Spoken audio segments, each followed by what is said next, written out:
শোনো, ভূত না ভূতের চেয়ে অদ্ভুত রাত যত গভীর হয় পৃথিবীটা যেন তত বেশি চুপ হয়ে যায়। ঘড়ির কাঁটা তখন হয়তো রাত 2টা ছুঁয়েছে, চারপাশে শুধু নীরবতা। হঠাৎ করেই ঘুম ভেঙে যায় আমার। মনে হয় কেউ যেন খুব আস্তে করে ডাকছে আমাকে, নাম ধরে না, তবুও মনে হয় সেই ডাকটা আমার জন্যই। আমি কান পেতে শুনি, জানলার বাইরে বাতাসের শব্দ, দূরে কোথাও কুকুরের ডাকা, আর বুকের ভেতর ধক ধক শব্দ। এমনভাবে হৃদয় কাঁপতে থাকে যেন অন্ধকারের মধ্যেও কেউ দাঁড়িয়ে আছে। পৃথিবীর প্রতিটা মানুষ তখন গভীর ঘুমে, মা ঘুমিয়ে, বাবা ঘুমিয়ে, পুরো শহরটাই যেন ঘুমিয়ে পড়েছে, শুধু আমি জেগে আছি। আর এই রাতটা আমাকে চুপচাপ কিছু বলতে চায়। প্রতিদিন ঠিক একই সময়ে আমার ঘুম ভেঙে যায়। আমি জানি না কেন, জানি না কে ডাকে আমাকে।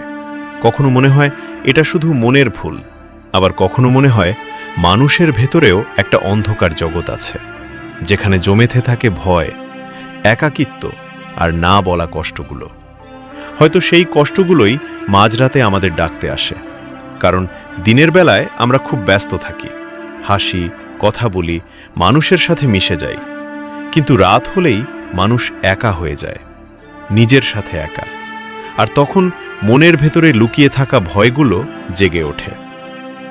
আমি মাঝে মাঝে জানলার দিকে তাকিয়ে থাকি, কালো আকাশটার দিকে।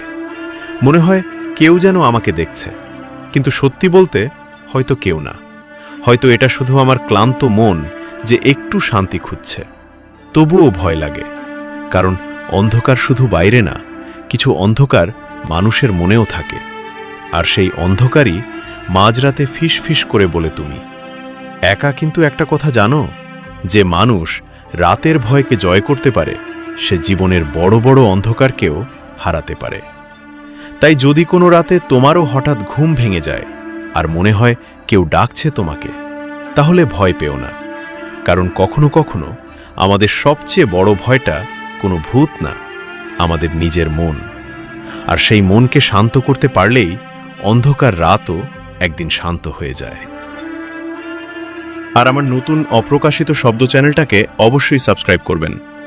ইতি, তোমাদের সম্পদ ভাই।